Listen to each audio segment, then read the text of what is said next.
확진자가 1,300명을 넘어서자 방역당국이 12일부터 수도권 거리두기 4단계 시행을 결정했습니다. 저녁 6시가 넘으면 3명 이상 모일 수 없습니다. 부평구의 한 공무원이 한 달 전 화이자 백신 2차 접종까지 마친 상태에서 확진 판정을 받았습니다.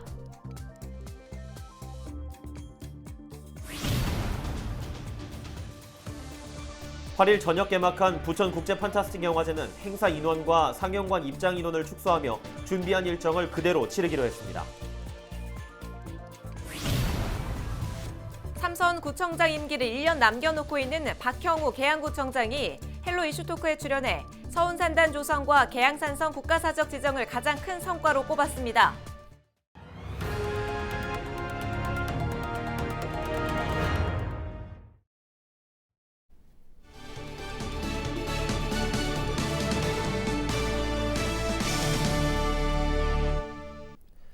시청자 여러분 안녕하십니까? 헬로티비 뉴스입니다. 첫 소식입니다. 어제 하루 전국에서 1,316명의 확진자가 나왔습니다. 10명 중 8명이 수도권에서 발생하고 있고 서울은 사흘 연속 500명대를 기록했습니다. 정부는 수도권의 유행 확산세를 꺾기 위해 초강수를 뒀습니다. 수도권은 12일부터 거리두기 4단계가 적용됩니다. 코로나19 관련 소식 손성혜 기자가 정리해드립니다. 4단계는 새 거리두기의 가장 강력한 단계입니다. 코로나19 대유행 상황에서 사실상 외출 금지에 해당합니다. 전국의 코로나19 확진자가 수도권을 중심으로 연일 역대 최대 규모로 확산하는 상황. 일상 공간에서 사람 간의 접촉을 최소화하는 것이 이번 조치의 핵심이라는 게 방역당국의 설명입니다.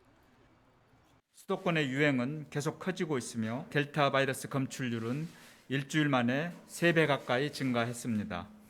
일상에서의 다양한 전파를 차단하기 위해서는 사회적 접촉 자체를 최소화하는 선제적인 대응이 필요합니다.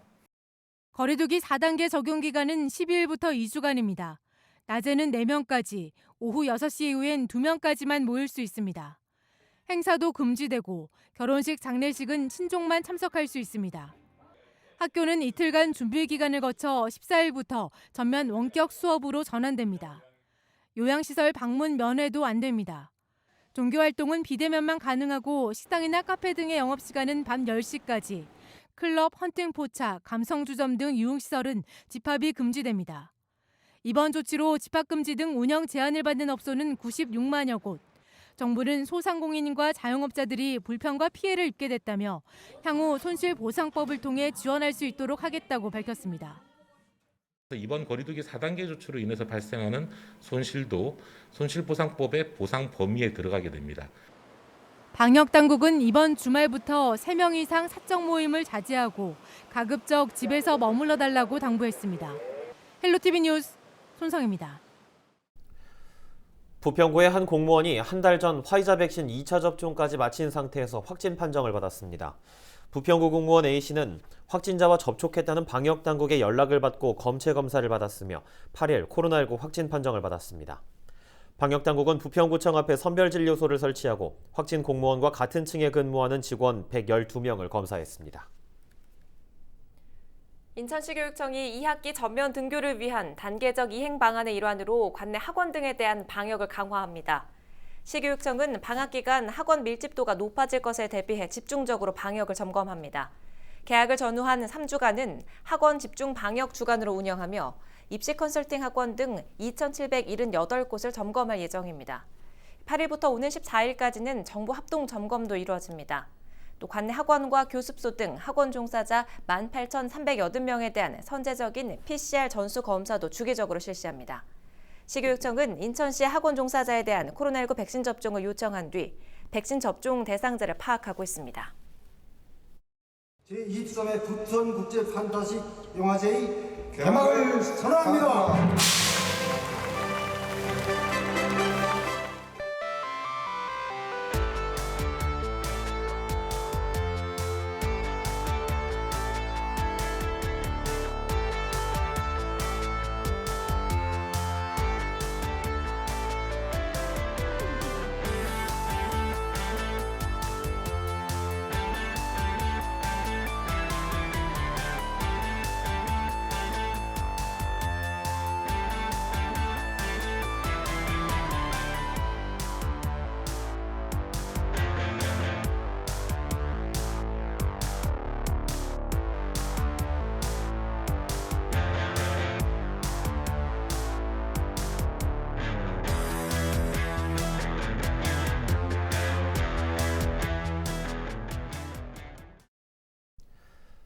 25년째를 맞는 부천 국제 판타스틱 영화제가 개막했습니다. 올해도 온 오프라인 두 가지 방식으로 영화제가 이어지는데요. 당장 다음 주부터 사회적 거리두기 단계가 격상될 예정이지만 방역 수칙을 강화해 일단은 강행한다는 입장입니다. 이정하 기자입니다.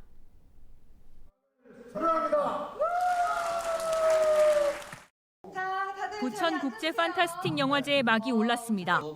올해 개막식은 영화 여고괴담을 주제로 가상의 교실을 무대로 끌어와 이색적 느낌을 뽐냈습니다. 장르 영화제의 특징을 살린 장치입니다. 자, 우리 학생들 회장, 부회장도 인사드려야지. 네. 참석하지 못한 3개 각국 영화인들이 모니터 안에서 인사를 건넵니다.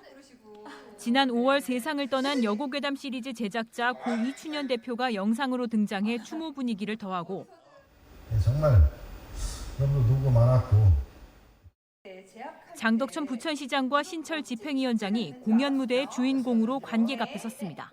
올해는 우리 부천 국제 판타스틱 영화제와 인연이 깊은 영화계 거장이신데요.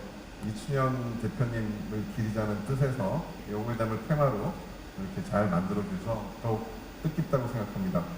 코로나19 장기화로 어려움을 겪는 관객분들께 큰 위로가 됐으면 좋겠습니다. 개막 행사 인원은 80여 명으로 제한했습니다. 레드카펫 행사도 축소해 최소한의 영화계 관계자와 배우들이 부천을 찾았습니다. 올해 영화제 표어는 이상해도 괜찮아. 익살스럽고 밝은 느낌을 더해 관객들에게 코로나19 시대 희망 메시지를 전달하기 위한 표현입니다. 오는 18일까지 부천 지역 영화관과 온라인 상영관 등 10개 관에서 작품 250여 편이 공개됩니다. 또 인천국제공항에서는 가상현실에서 영화 콘텐츠를 감상할 수 있는 체험 공간을 축제 기간 동안 운영합니다. 영화제는 9일 발표된 정부 사회적 거리두기 격상에도 기존 오프라인 상영을 유지하기로 결정했습니다.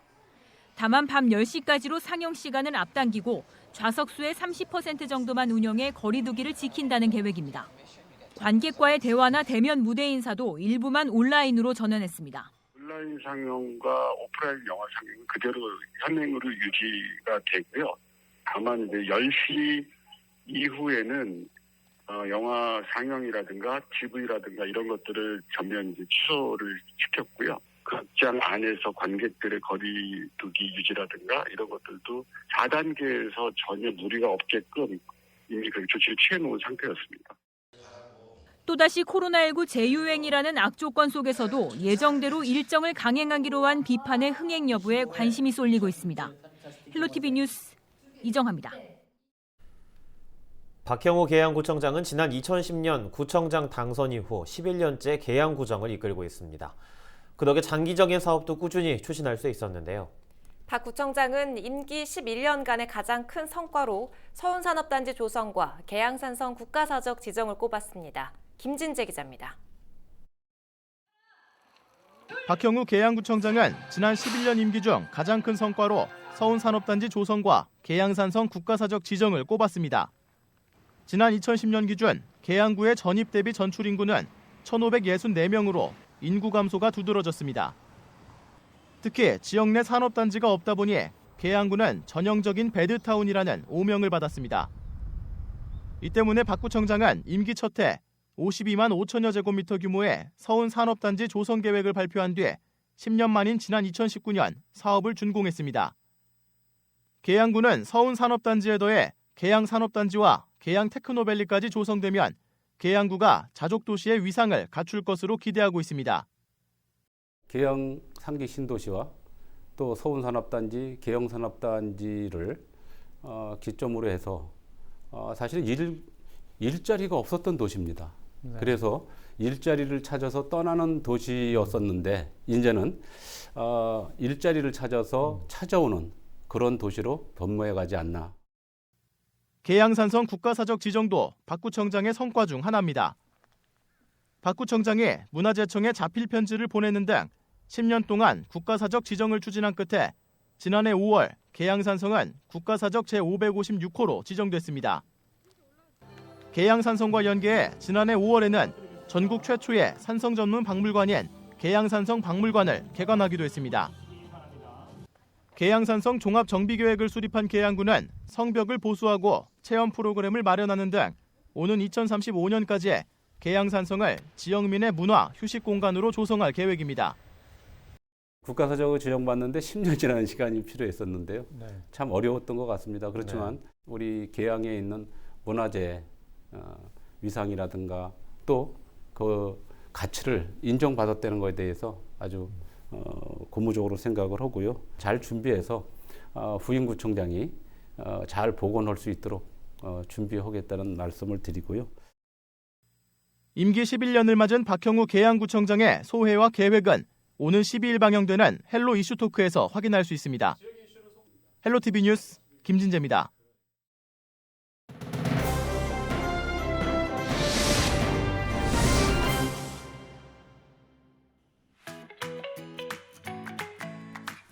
날이 갈수록 무더위가 더욱 기승을 부리고 있습니다. 올해는 달력을 봤더니 7월 11일이 초복입니다. 10일 간격으로 중복과 말복이 찾아오는데요. 한자 복자에는 사람 인과 개 견자가 들어있습니다. 너무 더워서 사람이 개처럼 엎드려 있다는 의미라고 합니다.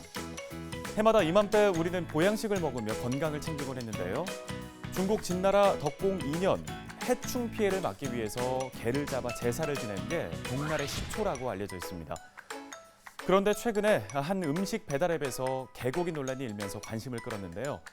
개고기 판매 식당이 배달 앱에 입점한 사실이 알려지면서 복날을 앞두고 찬반 논쟁이 있었습니다. 동물보호단체는 입점 정황을 확인하고 앱 운영회사에 식당과 메뉴를 제한해달라고 요구했습니다. 개고기 식당이 입점을 한다 해도 배달 앱은 통신 판매 중개업체이기 때문에 식품위생법 적용 대상은 아니어서 문제가 되지는 않습니다. 하지만 반발이 거세지자 조치가 됐는지 현재는 앱에서 게장국, 보신탕 등을 검색해봐도 검색 결과는 나오지 않고 있습니다. 그런데 개고기는 현행법상 명백한 불법 식품이라는 사실 알고 계셨습니까? 개고기는 식품의약품안전처에서 인정하는 식품 원료가 아니기 때문인데요. 식품 원료에는 보시는 것처럼 소고기와 돼지고기, 또 닭고기와 오리고기 등 10여 가지가 표기되어 있는데 개고기는 빠져 있습니다. 때문에 개고기로 음식을 만들어 파는 건 식품위생법 위반이고 법을 위반할 경우에는 영업정지 등의 행정처분도 받을 수 있습니다. 하지만 수백 년 동안 이어져온 식문화를 이유로 하루아침에 처벌을 할 수도 없는 게 현실입니다. 실체 처벌까지는 사회적 합의가 필요하기 때문인데 명쾌하게 판가름할 수 없다면 시간이 필요할지도 모르겠습니다. 한국농촌경제연구원 연구조사를 보면 우리나라의 반려동물 양육 인구는 약 1,500만 명으로 4가구 중에 1가구는 반려동물과 함께 살고 있는 것으로 나타났는데요. 여러분은 찬성과 반대 어느 편에 서 계십니까? 헬로티비 브리핑이었습니다.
저희 헬로티비 뉴스가 준비한 소식은 여기까지입니다. 저희는 언제나 여러분과 함께 하겠습니다.